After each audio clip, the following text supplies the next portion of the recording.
Hey guys, Eric with Blue Line Fishing. Welcome back to the channel. Your time's important to me as always. And what we're going to do in today's time is, and in this video, we're going to talk high-end rods, expensive rods, and are they worth the money that you pay for those rods? And I'm going to show you some rods that are pretty darn expensive, at least expensive to me.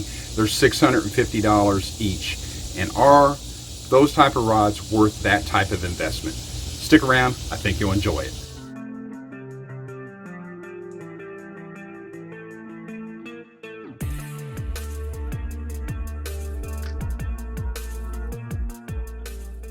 So guys, let's jump right into this, okay? I think one of the first things you've got to kind of wrap your head around and understand, and it took me a while too, is if you're going to invest in an expensive rod, a high-end rod, what you want that rod for. I mean, you can get one that's general purpose, there's no issue or problem with that, but if I'm spending that kind of money, it's going to be for a type of fishing that I do all the time. You guys know that if you watch the channel, I power fish a lot. It's probably 70 to 75% of my fishing. I'm throwing a spinnerbait, a crankbait, a chatterbait, and that's year-round, irregardless of season, water conditions, water temperature, anything like that. I'm going to power fish. I'll find a way to make it work normally. That's why a rod like this, and this is a GLoomis IMX Pro. It's 6 foot 9 inches. It's 4.4 ounces, and that's not a weight from the manufacturer. I took my my postal scales, weighed every one of these rods, and I'll give you the weights on these because I think weight's very important. If I'm using a technique like power fishing, for example, I want a rod that's very, very light and feels really good in my hand, very ergonomic, because I'm going to make hundreds and hundreds of casts throughout a morning or throughout a day out there on the water. I'm going to make a lot more casts, for example, than a guy who is, say, drop shotting or finesse fishing. That's a lot slower presentation, bringing it back to the boat or bringing it back to shore. So I want a rod that's going to feel really good in the hand, be very lightweight, but do what I needed to do when the time comes. So we'll start with this GLoomis since I've got it in my hand. Once again, IMX Pro, it's not the highest offering that GLoomis makes, but it is a rod that runs about $325 to $350. Most places I've seen it. This rod right here I love. This is the medium heavy action, and it has and I'll kind of show you what I mean by this, but it has an extra fast tip on it. So, you know, the bend in a rod like this one right here, if you start pushing down on the rod, you can see this tip flexes very quickly, and it's down to about in between the third and the fourth eyelet where that bend starts to dissipate. Okay, as I start bending this down and here, now you can see it's starting to get a little bit stiffer. So that's where the back or the spine of this rod really picks up. When I am looking for a power fishing rod, that's what I want. I want I want a little bit of flex in the tip so I can really let that bait get in that fish's mouth, and then I want backbone to it so I can really lay into it, and then I can work that fish back to the boat. But you know, this rod right here, like I say, I've had this one probably 3 years now, and I'll also start by saying I have not paid full price for any of these rods I'm going to show you, and I've got a bunch of high-end rods really. I've been fortunate enough to find them, but if you take your time and you look around on social media, you know, the different marketplaces, whether it's Facebook Marketplace or eBay or Craigslist, wherever it is that you like to, you know, shop and kind of just browse what's out there, if you take your time and you're not in a rush to buy something, you can find deals. That's how I found all these. Now this one actually I found from a guy I know locally that was getting out of tournament fishing, and he had all GLoomis stuff, and that's how I ended up with this one. I only paid like $150 for this one compared to, you know, its retail price. But GLoomis IMX Pro, the IMX series, I think, I mean, I've been fishing with this one for like about 3 years now. It is an incredible rod. Hey guys, one more thing I wanted to mention on this GLoomis is the guide count. There are 11 guides on this rod, 6 foot 9 inches. Compare that to the Kistler, there's 9 guides, and I think the guide count is a big deal. 3 things I always look at when I'm looking at rods, whether it's a budget rod or a high-end rod. I look at the guide count, the blank construction, and then the handle assembly. But the guides on this, I think, are a big deal when you get you know, more guides in it, as this one has, this particular model, because number one, I think there's more sensitivity with the rod because you have more line in contact with the guides and hence the rod. I think it also helps with line issues, especially on the spinning outfit for that looping that as it comes off the reel. And I also think it helps with control. but I'll talk a little bit more about that later.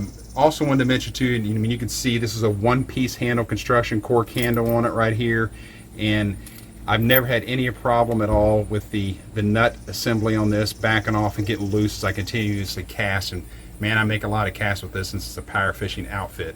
So that's just a little bit more info on the GLoomis. You know, I didn't mention earlier too, when it comes to rods, and reels and any other kind of fishing tackle, I am a tackle junkie. No two ways about it. I got a problem. I can't quit buying fishing tackle. But with that being said, I kind of went through and counted all the outfits that I have as far as just rods. I have 43 right now, and I've had rods I've broke and I've had rods that I've lost, but as the count right now is at 43. It's a stupid amount, but I think it gives me a little bit better background for you guys to be able to do these rod reviews, and then just like this, a little bit of explanation on if it's worth your time, money, and effort to buy these type of rods. Hey, one other thing I want to cover is how to think about basically rods and reels both. When you're looking at, should I spend more money on the rod? Should I spend more money on the reel? Well, how do you fish mostly? So for example, if you're a finesse guy, you fish drop shotting or Ned rigs, things like that, the rod is very, very important, because the rod is the main focal point in that combo with a rod and reel. The reel is really just there to store line and take up line. You're looking at that rod so you can feel the difference between pea gravel and chunk rock and timber and weeds, but every little nuance that bait's doing, very, very important when you're fishing those type of baits. Now, if you're power fishing, like I do a lot, the rod's not as important as the reel, because the rod is just basically there to be able to play that fish, and I do want sensitivity with it, and I want lightweight, but the reel is a little bit more of an important factor, because I want that reel to have the torque I need it to have and to do what I need it to do, especially when I get some big fish pinned up. So that's kind of another way to look at it too. Now, like I said, I power fish a lot, and I've got a lot of high-end rods, but once again, I found these on social media at not even half of what the retail cost would be. And it takes some time, and that happened over years. I didn't get them all at once, and I didn't get them in a few months. I got these rods, like I say, accumulated these over the years, and I think it's been, an interesting journey to do that, because I've learned a lot about rods and rod manufacturing, but at the same time, you got to see if it's going to be worth your style of fishing. Okay guys, next up is the St. Croix Legend Xtreme rods. So give you a little closer look at the labeling on there. This is basically St. Croix's version of the GLoomis NRX. So it's their highest offering rod that they have, to my knowledge. If that's wrong, somebody please let me know down in the comments. But I think that this is the highest end offering that St. Croix makes.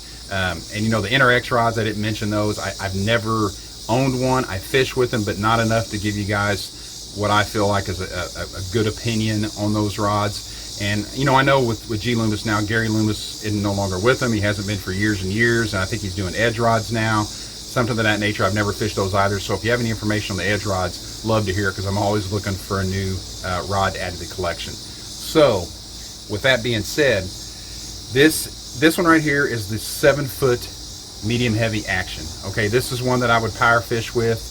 I would even use some, I wouldn't say flipping techniques, but some heavier techniques with tungsten weighted creature baits, big worms, things like that. So for a little more nuts and bolts look at it, it's going to have the split handle design on it, cork handles. It's got the vented or the ported trigger on it, which once again takes some weight off of it. And speaking of weight on this one's 4.4 ounces, so pretty dang light for a rod this size right here. It has the recoil guides on it, and then when we start talking about the tip on it right here, it's got a pretty fast tip. And you can see before we were talking about where we start to get into the spine of the rod, you can see right there's not quite as much bend. So the pretty fast tip, which is what I like in a power fishing setup. I've got 4 of these. I'm going to show you the other 3 as well. I got these in kind of a package deal because there's no way in heck I could afford to go out and pay the $650 that these normally are a piece. So I couldn't go out and do $2,400 plus for just 4 rods. But I'll show you some others in the collection as well. Okay, so next up, it's St. Croix once again, Legend Xtreme. This is a 7-foot 6-inch medium heavy rod. As you can see, I've got a creature bait on it here with a tungsten weight. It's one that I absolutely love. to throw these type baits on. I can feel every little thing when I'm fishing. The other day I was fishing a long flat, had chunk rock on it. I could feel every little piece of chunk rock when it popped over it, and got down in there and got into some of the smaller gravel that was there, even timber. I could feel every little thing with this. And you might wonder what kind of reel is on this. You're gonna laugh, but this is one I've had for over a decade. It's an old Bass Pro Shops formula reel. I put a custom handle on, a graphite oversized handle with the different reel grips on it. Because once again, like I talked about earlier, if I'm fishing techniques where I really need to feel every little thing, the reel is basically just there for a storage device. So this is what this setup is for. Once again, technique specific. When I go out and I'm fishing these creature baits and such, I want to be able to feel everything, and this cheap reel really is just something that stores it, and then it has the torque I need to be able to get those fish in when I need it to. But just like the other ones, split grip design, it's got the vented trigger on it right here. It's got the recoil guides that run all the way down it. And all these Legend Xtremes that I have these recoil guides that are on here.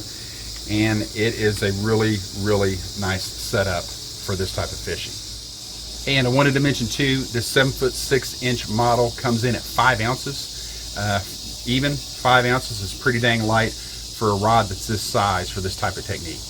Next in the St. Croix Legend Xtreme, this is a 7-foot medium power. So this is one I'm going to use for crankbaits, sometimes even the chatterbaits and things like that, because it's going to have a lot more flex further down the spine of the rod. So like we talked about before, you can see as I go down, this has still got a lot of bend to it further down past, say, the 3rd or the 4th eyelet. So it's going to be a little bit sluggish when I go to set the hook, which is what I want. I want to drive those treble hooks home before I really start trying to fight that fish into the boat. So this is the 7-foot model, and it comes in, I'll have to look real quick here, 3.8 ounces. 3.8 ounces for the 7-foot rod. That is all kinds of light. Next up, guys, a spinning rod. This is a 7-foot medium light power. This is the perfect rod for me to use for those finesse techniques, whether it be throwing a Ned rig or throwing drop shot or a really small swim bait. This is going to be my go-to rod for that. Now, on the spinning ones, just like I talked about before, same as the casting rods, it's got the recoil guides on it. That's what I've seen on these, and I'm going to show you here in a minute how you can tell. Like, I was looking at these rods on eBay, for example, and I wanted the number that's right here at the top, and I'll show you this in a sec, that can tell you when that rod was manufactured, the year and the month that rod was manufactured. So guys, if you were looking at these Legend Xtremes online, used, and trying to figure out, well, how old is that rod? Right here, there'll always be, on all St. Croix rods, there's going to be a little serial number, and it's going to be written across the rod. In other words, all the other text on here, writing on here, is going with the rod. This is wrapped around the rod right here. And there'll be 2 letters always at the first of the serial number here. And I'll take a photo of this and I'll post it up here in a little kind of picture-in-picture thing as you can see it. But the first letter is going to tell you the year of manufacture, and the second letter is going to tell you the month of manufacture. So when I was looking at these, it was a package deal. I wanted to know, how old were these rods? They were in great condition. I mean, the cork on them looked perfect. The guides, the wraps, everything. I mean, it looked like they had hardly ever been in the water, but I still wanted to know how old they were. So for this particular one, I'll have to look real quick here at my little cheat sheet. This one was manufactured in, let's see, October of 2011. So, this rod's over a decade old, though it doesn't look it. And if you guys want to know how you can restore the cork on any of these, clean them up and make them look brand new, like just right out of the factory there, I've got a video on that. I'll leave a link in the description down below. But like I say, this one here was manufactured in 2011. I'll show you the other ones too. Okay, I'm gonna try and get you a better look at the serial number here I was talking about. On these particular series, they're right above the lure keeper. And if you can see, there is a number. It's right here. That's going to be your serial number that tells you the year and the month of manufacture. And they all have this, and I'll look this one up too, because I have to look at my cheat sheet to be able to tell you on this one. So it's an H and a G on this one right here. This one was manufactured in July of 2008. So you figure this rod here is going on 14 to 15 years old. That's going to give you an idea of the year manufacture on these. And the other ones I looked up, when I got this deal, they were manufactured 2008, 2009, then 2011, which I don't care if they're 10 plus years old. Yes, technology improves, but they're still making this series of rod, even though the new Legend Xtremes look different. They're still phenomenal rods, and it doesn't matter that they're that old, because they're going to still do what I need them to do, as long as the rods weren't beat to death by the previous owner. So next up, guys, is the Nelson custom rod. This rod comes in at 7 foot 6 inches, medium action on it, and it weighs 4.4 ounces. So for a rod that's 7 foot 6 inches, not even 4.5 ounces, super light. This rod was not custom made for me. It was for another individual, but I picked it up to do my S fishing. As you can see, I was out the other day, and I had this little spanky on there, this little 3-inch swim bait with a little 1/8 ounce head on it, and that's specifically what I bought this for. Now, once again, we see the recoil guides on here. I don't know if you guys get maybe see if I can get a little closer, a little better look at that. So it's got the recoil guides on it. The wraps on it are single foot wraps. In other words, you can see on each guide that's through here, there's one wrap keeping that on. It's not a double footed guide on or anything like that. And lots of eyelets on it.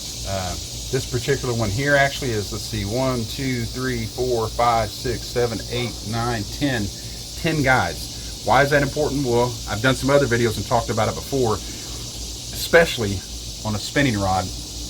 I think it's a big deal, and I'll tell you why. So why do I think a lot of guides are important? Well, two things happen when you cast that I think a lot of guides help, and they help dissipate. One is line twist or looping, because when you cast, when it fires off right here, it has a tendency, that line wants to coil up. Well, it hits that first guide and then quickly hits the second guide and all the way down. I think it helps tame some of that line twist and that line looping. Also, another thing it does, the more guides that are in contact with the line through here, the more sensitivity. It's just that simple. You have more contact points with the rod. So when I'm looking at rods, I don't care if I'm looking at a budget rod or if I'm looking at a high-end $600 plus rod. The more guides, the merrier, because I think you're going to have more sensitivity, and it's going to help you out a lot with not getting that line twist and other issues with the line coming off the reel. So back to this Nelson, this has custom EVA grips on it. It also has the split grip design, and then it has the reel thread above the reel on here. You'll see some spinning outfits, some that'll lock in below, some that's above. I don't think it really matters. I do know it keeps things pretty tight and buttoned up here. I know on one of my Legend Xtremes, the St. Croix I showed you, I had a problem with the reel thread right here wanting to back up and get loose as you continue to cast, which is really annoying on a rod that's that expensive. But a little trick, one way you guys could fix that is if you back that off and put a little bit of plumber's tape on there, the white plumber's tape, put it on there, the direction that the threads are going, when you put it on, it'll tighten that down, and it should solve your problem of the nut coming loose. And you can't see it. Nobody will ever know you had it on there, and kind of rednecked it up and fixed it that way. Okay guys, next rod here is the Kistler Helium LTX. This is 6 foot 9 inches, medium heavy, fast action. This is a rod right here that I bought as a power fishing rod, and it also has the recoil guides on it. You can see right here. And speaking of guides, this handle on here, it's EVA foam, I believe, is what's underneath, but it's, trying to zoom in, kind of see a little bit better. It is the same thread material that would wrap the guides right here, wrap right at the guide foot. And of course this is covered in epoxy, but it's that same type of material. The only thing is, I think it can get a little bit slick sometimes if your hand's wet, which your hands are going to get wet all the time, fish slime on it and such, so it's kind of different, you know. But like I said, this is a rod I wanted to get my hands on for a long time and fish. I am really happy with it. The weight on it is 4.9 ounces, and that's compared to, say, the same length of rod and such as the G-Loomis. The G-Loomis, however, has 11 guides, and it's the same length, and it's 4.4 ounces. So the Loomis is a little bit lighter, as the Kistler is just a little bit heavier. The price point on this is, and this is the older one right here, obviously, but at the time, $350. The new Heliums look much different than this one does right here.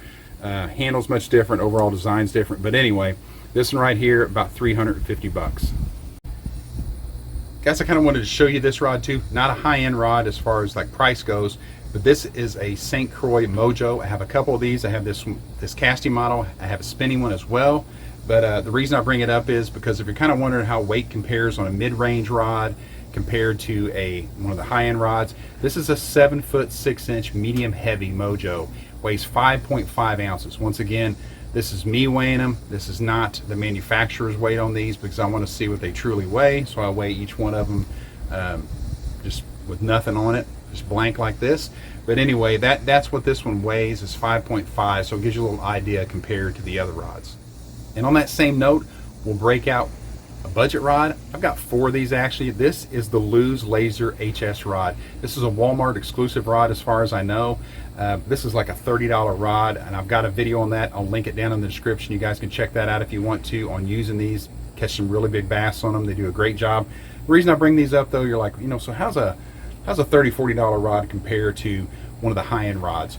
Well, this rod right here has got a lot of the same characteristics. It's got the split grip design, total blank through construction here. It's got the vented trigger on it and such, EVA foam grips.